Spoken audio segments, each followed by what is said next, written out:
ಗದಗ್ನ ಅನ್ಯಗ್ರಹ ಜೀವಿ. ಇದು 2017 ಜುಲೈ ತಿಂಗಳು ಗದಗ್ ಡಿಸ್ಟಿಕ್ ನ ಅಂತೂರು ಗ್ರಾಮ. ಆ ದಿನ ಜನ ಬೆಳಗ್ಗೆ ಎದ್ದು ಹೊಲದ ಕಡೆ ಹೋದಾಗ ಅವರಿಗೆ ಒಂದು ವಿಚಿತ್ರ ಕತೆ ಎದುರಾಗಿತ್ತು. ನೆಲದ ಮೇಲೆ ವಿಶಾಲ ಪಾದ ಚಿಹ್ನೆಗಳು, ಮಾನವನಿಗಿಂತ 2 ಪಟ್ಟು ದೊಡ್ಡದು, ಹೆಬ್ಬರುಳಿದ ನೆಲ ಹೊಸದಾಗಿ ಬಿದ್ದಂತೆ ಕಂಡು ಬಂತು. ಚಿಹ್ನೆಗಳು ಬುದ್ಧೇಶ್ವರ ಮಠದಿಂದ ಯಾವುದೋ ಕಾಡಿನೆಡೆಗೆ ಸಾಗುತ್ತಿದ್ದವು.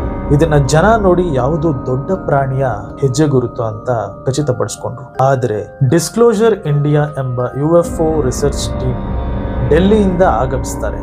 ಅಲ್ಲಿರುವ ಸಾಯಿಲ್ ಸ್ಯಾಂಪಲ್ ಅನ್ನು ತೆಗೆದುಕೊಂಡು ರಿಸರ್ಚ್ ಮಾಡಕ್ಕೆ ಹೋಗ್ತಾರೆ.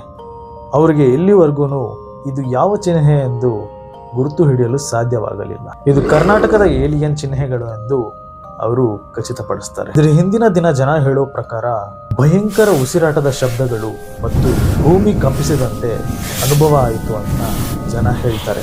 ಸೊ ಇದೇ ತರ ನಿಮ್ಗೇನಾದ್ರೂ ಅನುಭವ ಆದ್ರೆ ನೀವೇನ್ ಮಾಡ್ತೀರಾ ಅಂತ ನನ್ನ ಕಮೆಂಟ್ ಬಾಕ್ಸ್ ಅಲ್ಲಿ ತಿಳಿಸಿ ಅಂತ ಹೇಳ್ತಾ, ಇದೇ ತರ ಇಂಟ್ರೆಸ್ಟಿಂಗ್ ಅಂಡ್ ಇನ್ಫಾರ್ಮೇಟಿವ್ ವಿಡಿಯೋಸ್ ಜೊತೆ ನಿಮ್ಮ ಮುಂದೆ ಬರ್ತೀನಿ ಅಂತ ಹೇಳ್ತಾ, ನೀವು ನಮ್ಮ ಚಾನಲ್ ಫಾಲೋ ಮಾಡ್ಕೊಂಡಿಲ್ಲ ಅಂದ್ರೆ ಈಗಲೇ ಫಾಲೋ ಮಾಡ್ಕೊಳ್ಳಿ ಅಂತ ಹೇಳ್ತಾ ಸಿಗೋಣ ಮುಂದಿನ ವಿಡಿಯೋದಲ್ಲಿ. ಅಲ್ಲಿವರೆಗೂ